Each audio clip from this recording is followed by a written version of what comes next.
GBS बीमारी से 2 बच्चों की मौत और लगातार बढ़ते मरीजों की संख्या के बीच प्रदेश के डिप्टी सीएम और स्वास्थ्य मंत्री राजेंद्र शुक्ला शनिवार को अचानक मनासा पहुंचे। उन्होंने अधिकारियों की आपात बैठक लेकर स्थिति की समीक्षा की और स्वास्थ्य व्यवस्थाओं को लेकर तत्काल ठोस कदम उठाने के निर्देश दिए।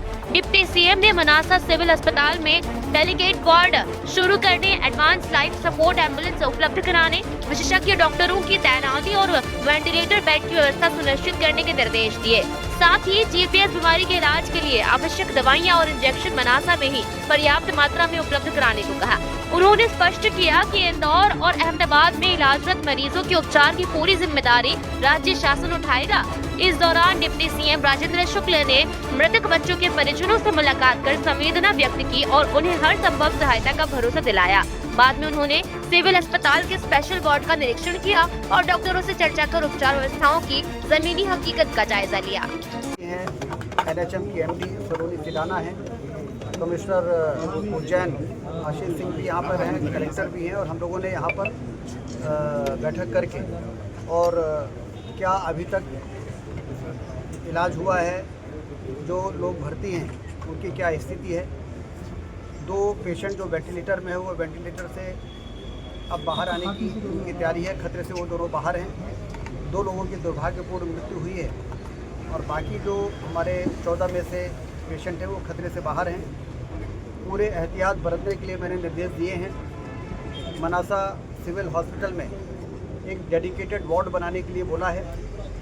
एडवांस लाइफ सपोर्ट एम्बुलेंस जो वेंटिलेटर से युक्त होती है उसको यहाँ पर स्टेशन करने के निर्देश दिए हैं। डेडिकेटेड वार्ड में मेडिकल कॉलेज नीमच के स्पेशलिस्ट वेंटिलेटर, उसके ऑपरेटर यहाँ पर क्रिएट करने का निर्देश दिया है और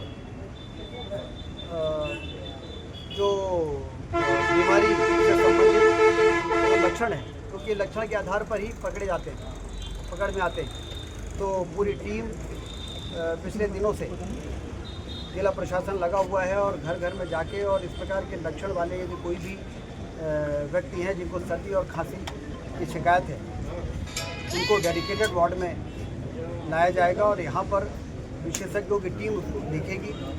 हेमोग्लोबिन जो इंजेक्शन 5 डोज दिए जाते हैं इस बीमारी में, उसका पर्याप्त स्टॉक यहाँ पे रहे, इसके निर्देश दिए गए हैं। और उसके बाद यदि लगता है किसी को रेफर करने की आवश्यकता है हर सेंटर में, इंदौर या जयपुर, तो उसके बाद ये टीम डिसाइड करेगी। सीधे सर्दी खांसी जुकाम के बाद उसको सीधे हेल्थ सेंटर में करने की आवश्यकता नहीं पड़ेगी।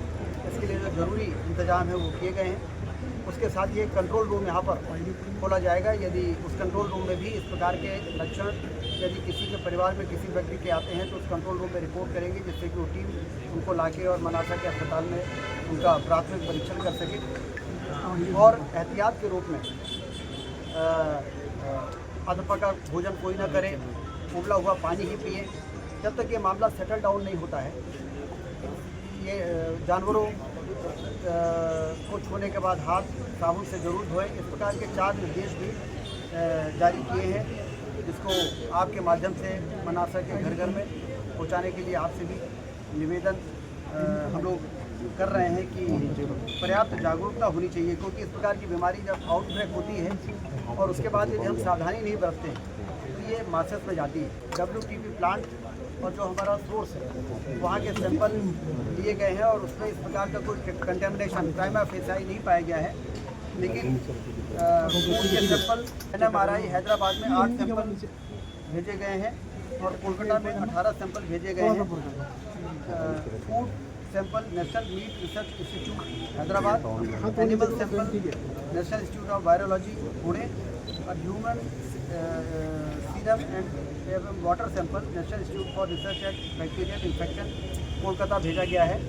वहाँ की रिपोर्ट आज शाम तक या कल तक आने की उम्मीद है। इससे हम लोग इस कंक्लूजन में पहुँचेंगे कि आखिर ये जो 14 लोग इससे संक्रमित हुए हैं इसका रीज़न क्या है।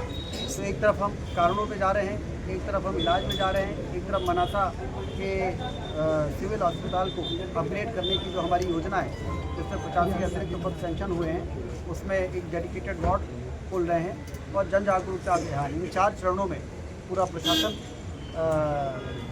पूरी तेज़ी के साथ काम करे और कहीं भी कोई भी दुर्घटना ना हो, कोई भी व्यक्ति उससे प्रभावित ना हो।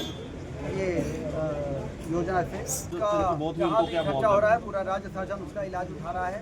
कलेक्टर ने रेड क्रॉस से जहाँ जो भी डिमांड आ रही है उसका भुगतान कर रहे हैं और किसी भी यहाँ से भेजे गए पेशेंट को उस पर कोई आर्थिक बोझ ना आए। इसमें जैसे ही 13 तारीख को ये सूचना मिली 13 जनवरी को देर रात सिविल हॉस्पिटल अहमदाबाद से जैसे ही 15 वर्षीय बच्चे की मृत्यु का पता चला है, तुरंत प्रशासन सक्रिय हुआ है और कहीं भी एक दिन का भी लैप्स, एक भी घंटे का लैप्स पूरे इस घटनाक्रम में पूरे घरों का सर्वे हो गया, पूरी टीम वार्ड वाइज डिप्यूट हो गई है और कहीं भी कोई ऐसी लापरवाही। सर हमने आपसे कहा कि हम खुद ही यदि किसी को सर्दी या खांसी की शिकायत आती है तुरंत वो टीम जो वार्ड में घूम रही है उनको तुरंत जो प्राथमिक इलाज है उसकी व्यवस्था कर रही है। और अब तो मनासा में ही जब हम डेडिकेटेड वार्ड खोल देंगे तो हमें कहीं दूर 2-2.5 घंटे ट्रैवल करके नहीं जाना पड़ेगा। कब तक खुल जाएगा सर न्यूरो विशेषज्ञ यहाँ पर 18 मेडिकल कॉलेज है और यहाँ सभी को निर्देश दिया गया है। इस प्रकार की मृत्यु में सरकार के जो राहत की व्यवस्था है उसमें कहीं कोई सवारी नहीं है। वो तो तत्काल मानवीय संवेदनाओं के मामले में हमारे मुख्यमंत्री डॉक्टर मोहन यादव की संवेदनशील है। उसमें जो मृत्यु में जो राहत होती है अभी उसकी मुख्यमंत्री जी ही घोषणा करते हैं। वार्ड के लिए तो जो डॉक्टर की आवश्यकता है वो मेडिकल कॉलेज से और रतलाम जिला अस्पताल से यहाँ पर आ जाएंगे और जो पद यहाँ मंजूर हुए हैं, जो 100 बेड का अस्पताल हुआ है उसके मंजूर पदों के जो विशेषज्ञ हैं उनकी भर्तियां चालू हैं और जल्दी ही वो विशेषज्ञ यहाँ पर मिलेंगे। और मनासा में मुझे विधायक जी ने बताया कि यहाँ 400 से 500 OPD पर डे होती है और यहाँ पर आवश्यकता है विशेषज्ञों की। तो पदस्थापना जैसे ही शुरू होगी मनासा को प्राथमिकता दी जाएगी।